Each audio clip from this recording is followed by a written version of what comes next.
Yun mga boss, bakit ko raw ba tinatanggal yung upuan? Ang purpose ko kasi mga boss ay para mas madali nating ma-access yung oxygen sensor at matanggal natin sa sakit. Mas okay kasi mga boss kung dito natin sa sakit tatanggalin yung oxygen sensor, hindi natin irerekta sa may elbow para hindi siya mapilip. Bali after nyo pong matanggal yung upuan ng Suzuki Bergman ay ito po ang makikita ninyo. Bali kulay black and green po ang sakit ng oxygen sensor. At yun po ang paghihiwalayin nyo mga boss. Ito kung nakaharang, tanggalin nyo lang yan, madali lang naman ibalik.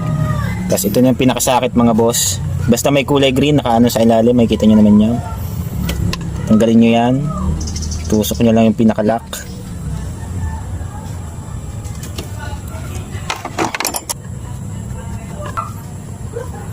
Ayan, nauusog naman siya mga boss. Ayan, madali lang. Ayan, so natanggal na natin mga boss, ito na yung sakit.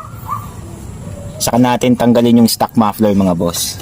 So ganun lang siya kadali mga boss. So after nating matanggal sa sakit ay saka po natin baklasin yung stock muffler. So yun lang mga boss, napakadali lang naman tanggalin ng oxygen sensor. Kaya kahit kayo lang ay kayang-kaya nyo. So yun lang mga boss, maraming salamat sa panunood. God bless and ride safe.